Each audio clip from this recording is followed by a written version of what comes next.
Ang singsing na yan ay tiyak na maganda, aking anak, sabi ni Mrs. Edelman habang humihigop ng kanyang tasa ng tsaa habang nakatingin sa anak na nakaupo sa kanyang tapat na pinaglalaroan ng isang singsing sa kanyang palad.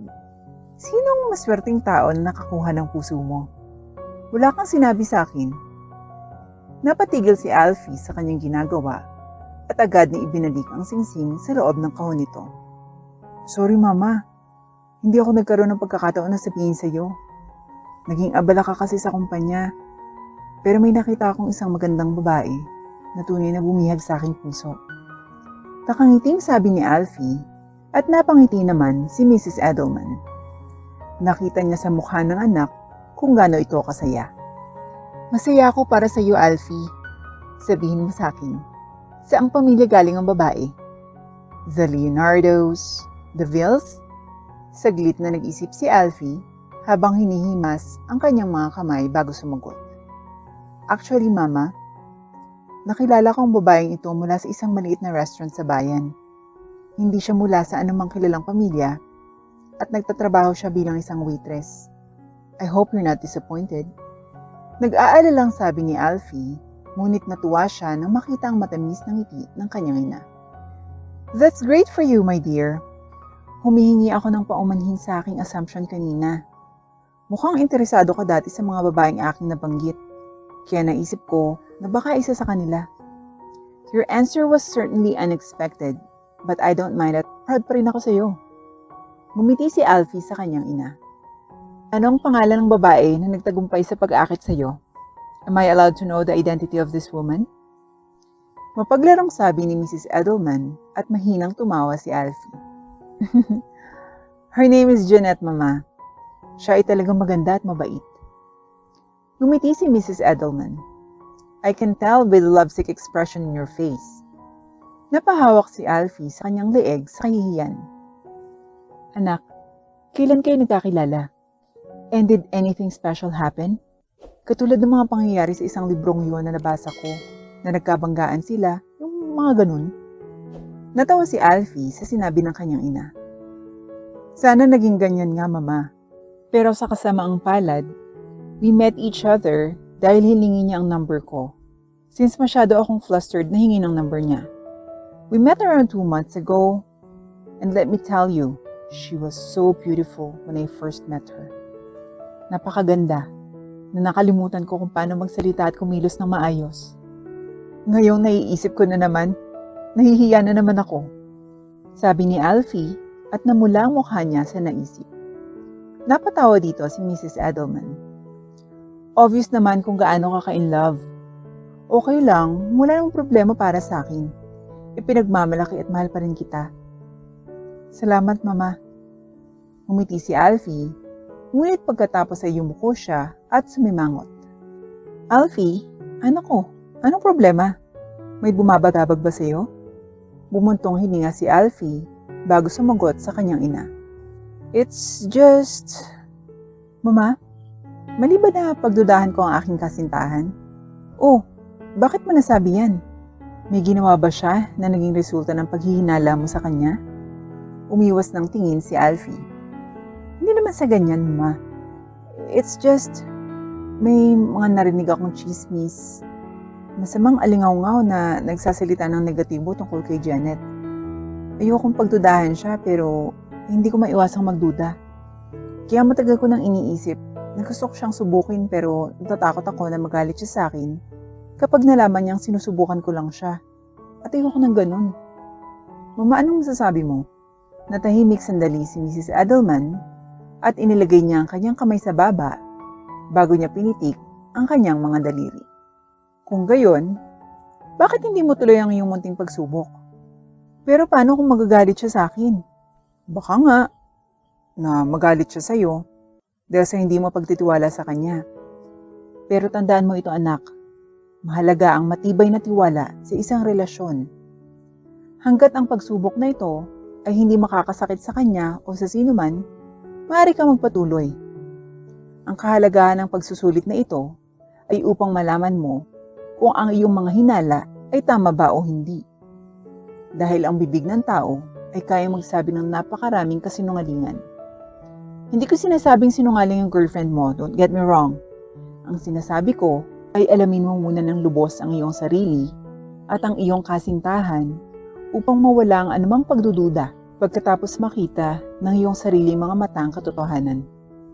Saglit na tumingin si Alfie sa ina bago siya napabuntong hininga. Malaki ang tiwala ko sa iyo, Mama. Kaya gagawin ko ang sinabi mo. Salamat. Gaya nga ng ipinangako niya, nakaisip si Alfie Edelman ng plano para subukin ang kanyang minamahal. At ngayon ang araw na magsisimula ang plano. Mahigpit na hinawakan ni Alfie ang telepono niya habang nakaupo sa bench sa park na walang tao. Katatapos lang tawagan ni Alfie si Janet at sinabing may nangyari at kailangan niya ng madalian at ngayon ay hinihintay na lang niya ang kanyang kasintahan. Masama ang pakiramdam ni Alfie sa kanyang ginagawa at halos makonsyensya na siya at malapit nang huminto. At plano niyang humingi ng tawad pagkatapos ng kanyang munting eksperimento. Alam ni Alfie na alam ni Janet na mayaman siya. Pero hindi sinabi ni Alfie kay Janet na anak siya ng isa sa mga milyonaryo ng bansa at binalak ni Alfie na gamitin ang impormasyong ito para sa kanyang eksperimento. Napatayo si Alfie at napangiti nang makita ang girlfriend na naglalakad palapit sa kanya. "Love!" Sigaw ni Janet na may ngiti sa labi. Kumaway pabalik si Alfie hanggang sa maabot siya ni Janet at pareho silang umupo sa bench. "Anong problema? Bigla mo akong tinawagan at sinabing urgent. Maaari mong sabihin sa akin ang anumang bagay. Handa akong makinig sa iyo." Sabi ni Janet bago siyang umiti sa nobyo. Napangiti si Alfie dahil dito at naramdaman niya ang mga paru-paro na sumasayaw sa loob ng kanyang tiyan.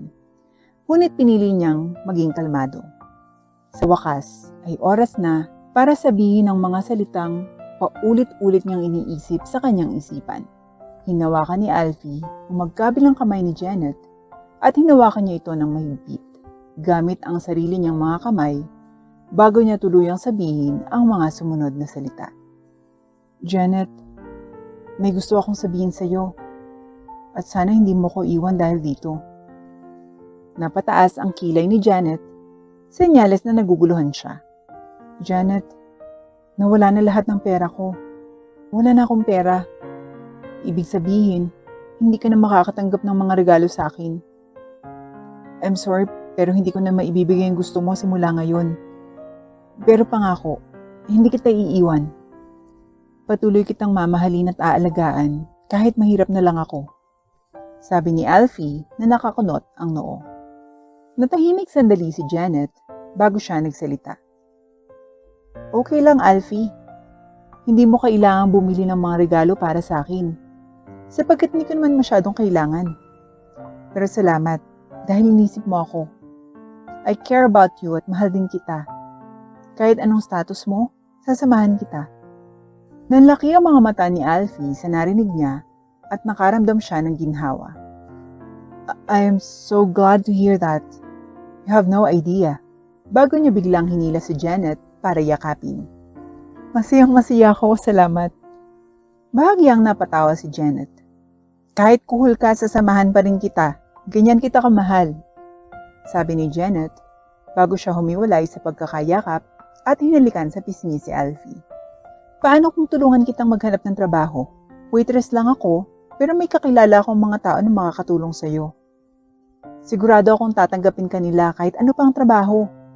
Alam ko kasi sobrang galing mo. Kaya mong gawin ng lahat ng bagay na pinagsisilosan ko minsan." Sabi ni Janet habang namumula ang kanyang pisngi. Hindi napigilan ni Alfie ang pagkurot sa pisngi ng kanyang kasintahan. "Ang cute mo. Hindi ako makapaniwala na may isang tulad mo." Sabi ni Alfie habang nakatitig sa kanyang minamahal na may hugis puso ang mga mata. "Tutulungan kitang maghanap ng trabaho bukas, pero sa ngayon, date muna tayo?" Napangiti si Alfie. "Gusto ko yan." Pagdating ni Alfie sa kanyang apartment, agad siyang sumalampak sa kanyang kama at nagsimulang sumigaw sa kanyang unan. Sa sobrang pagmamahal niya kay Janet, ay hindi niya alam kung paano ito ipahahayag maliban sa pagsigaw. Nang tuluyang pakalmahin ni Alfie ang kanyang sarili, naisip niya ang kanyang maliit na plano at nakaramdam siya ng pagkabigo sa kanyang sarili dahil sa hindi sapat na pagtitiwala niya kay Janet. Ang kanyang eksperimento ay dapat tumagal ng hindi bababa sa 1 linggo, ngunit hindi nagawa ni Alfie ang kanyang sarili na ipatuloy iyon. Kaya napagdesisyonan niya na bukas, sasabihin niya kay Janet ang totoo. Ang katotohanang nagkaroon siya ng pagdududa sa kanilang relasyon, ngunit nawala na ngayon ang kanyang pagdududa matapos ang narinig niya mula kay Janet. Ayaw ni Alfie na may sikreto silang dalawa sa isa't isa, kaya ipinangako niya sa sarili na sasabihin na niya sa babae ang katotohanan kinabukasan. Bagamat nakatulog si Alfie habang nakokonsensya, puno pa rin ng pagmamahal ang kanyang puso para sa kanyang minamahal. Kinabukasan, dumating si Alfie sa kanilang tagpuan na nanginginig. Nakita niya ang kanyang kasintahan na nakaupo sa isang upuan at nakatingin sa isang papel na parang listahan. Lumapit agad si Alfie kay Janet. "Janet, hello. Kumusta ka at anong ginagawa mo?" Bati ni Alfie habang nakatayo sa harapan ni Janet. Napangiti si Janet nang makita ang mukha ng kanyang kasintahan. "Alfie, mahal. Hello, okay lang ako. Salamat sa pagtatanong. Binabasa ko lang ang listahan ng mga pangalan na naipon ko kagabi. Silang mga investors at mga negosyante. Katabi din ng mga pangalan nila ang kanilang mga contact number para madali mo silang matawagan kung mahuli nila ang iyong interes." Sabi ni Janet bago ngumiti at hindi na napigilan ni Alfie ang ngiti na nabuo sa kanyang mukha. Para kay Alfie, parang mas lalo siyang na-in-love. Tumingin siya kay Janet na parang lovesick na ang mukha. Bahagyang natawa si Janet nang makita ang mukha ni Alfie. "May nangyari ba? Ang weird ng mukha mo," sabi ni Janet, sabay turo kay Alfie na mukhang mag-uunat ng pisngi sa sobrang ngiti. "Sorry, sobrang saya ko, kaya hindi ko napigilang mapangiti." "Ayos lang. Halika, maupo ka dito sa tabi ko at tingnan ang listahang ginawa ko. Nakalap ko ang mga impormasyong ito online. Hindi ko alam ang tungkol sa kanila, ngunit alam kong alam mo dahil ikaw ay isang negosyante at malamang nakilala mo na sila. Tinulungan kita sa listahan at ipakilala mo na lang sila sa akin. Sabihin mo sa akin ang kanilang mga katangian at kung ano ang kanilang pinakamahusay na kayang gawin upang mapili natin ang pinakamahusay sa kanilang lahat para maging investor mo. Sa ganung paraan, pareho tayong magtutulungan para bumalik ang kung anong meron ka noon. Kung anong meron ka noon ay nagpasaya sa iyo at gusto kong maging masaya ka, kaya handa akong tulungan ka sa kung anong may bibigay ko. Mahal na mahal kita at gagawin kong lahat upang makita kitang masaya." Umiiyak ka ba?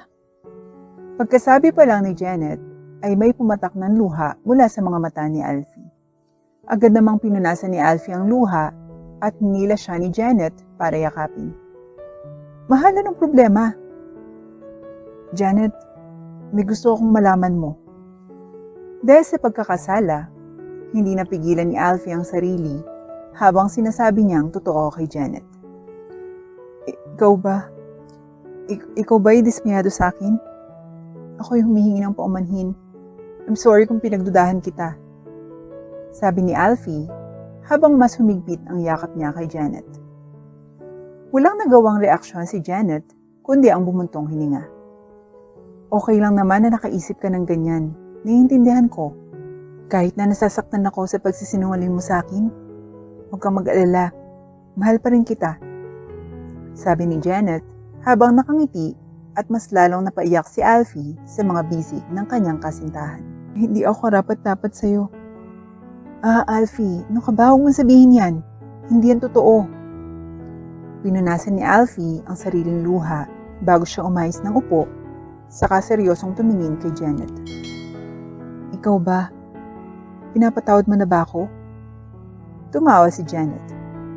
"Oo naman. How can I not? Naiintindihan ko kung anong tunay mong intensyon." Napangiti si Alfie. "Then I believe this is the perfect time to do this." Pagkatapos ay naglabas si Alfie ng singsing sa kanyang bulsa At nabigla si Janet nang biglang lumuhod si Alfie sa kanyang harapan. Janet, hindi ganun ka-espesyal ang mga panahon nang makilala natin ang isa't isa. Pero maniwala ka, natutuwa pa rin ako na nangyari ito. Kahit na masama ang loob ko sa katotohanang ikaw ang gumawa ng unang hakbang. Gusto kong humingi ulit ng tawad sa pagdududa, pagsubok, pagsisinungaling ko sa iyo, at sana hindi nakaapekto sa ating dalawang ginawa ko. Ipinapangako kong hindi na kita ulit pagdududahan kahit kailan. Nangangako ko na mananatili ako sa iyong tabi at gagawin kong lahat para mapasaya ka gaya ng gusto mong gawin sa akin. Janet, the most beautiful and loving woman I have ever met. Tatanggapin mo ba itong singsing na to marry me? Pakiramdam ni Alfie ay parang pinagpala siya ng mga anghel nang marinig niya ang matamis na yes I do ni Janet.